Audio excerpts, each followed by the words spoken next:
Bien, nuevamente, los partidos políticos parten a la sociedad, las cúpulas políticas están por encima mientras todos los ciudadanos se rompen el queso por sus mismos principios, por sus mismas ideas, y ellos están encima del bien y el mal. ¿O qué es lo que pasa? ¿A qué se debe este comportamiento? Doctor Saúl Sánchez, bienvenido. Samuel Porras, muchas gracias. Nuevamente bienvenido. Adelante, doctor, ¿qué opina de esto?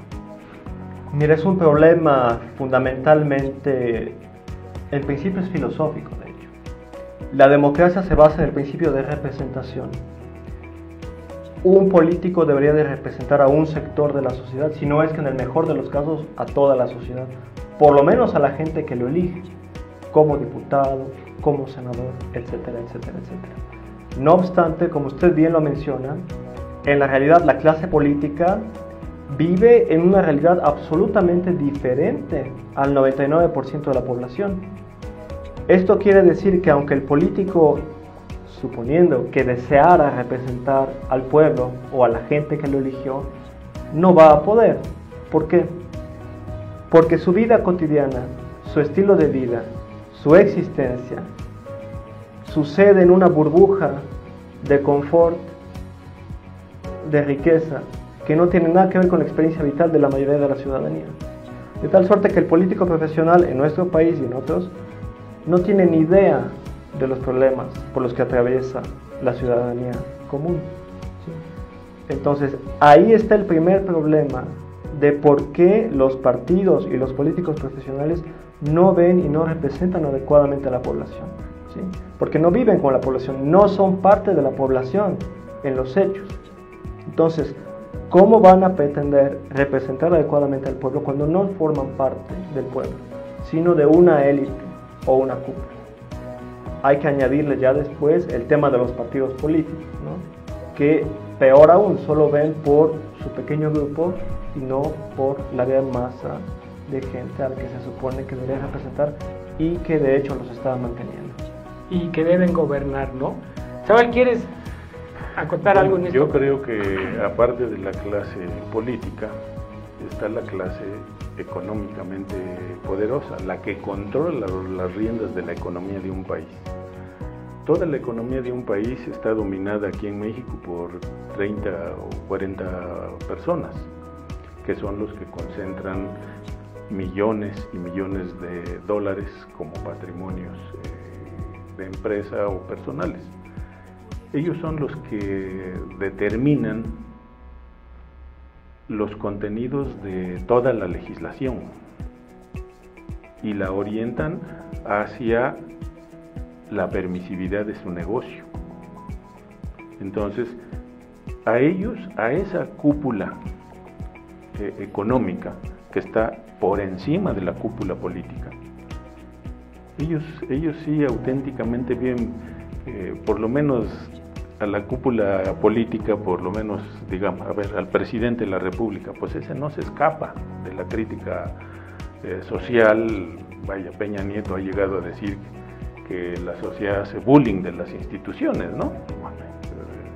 Entre algunas de sus ridiculeces, pero la clase económica que subordina a la clase política, a esa sí vive prácticamente en las nubes. A ellos no les afecta lo que a cualquier gente de a pie le preocupa en su vida. A ellos no, ellos son los que controlan las posibilidades del derecho y las posibilidades del Estado para organizar un tipo especial de sociedad. Ese es, creo que lo que todos tendríamos que aspirar a comprender para saber en dónde ubicarnos políticamente. Doctor. Bueno, con el auge del neoliberalismo, hablando de América Latina, las oligarquías nacionales de las que usted habla, justamente supeditaron el poder político.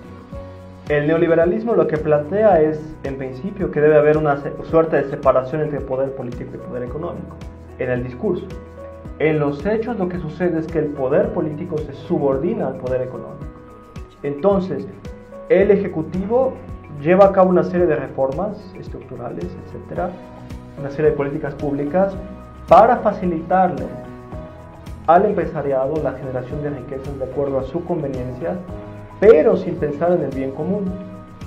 Esa es la razón por la cual ahora mismo Estados Unidos y Canadá pelean porque se sube el salario mínimo en México, mientras que nuestro gobierno, irónicamente, por decirlo de una manera amable, pelea por mantener los salarios lo más bajo posible, porque a eso le llaman competitividad, ¿no? Si subimos los salarios perdemos competitividad.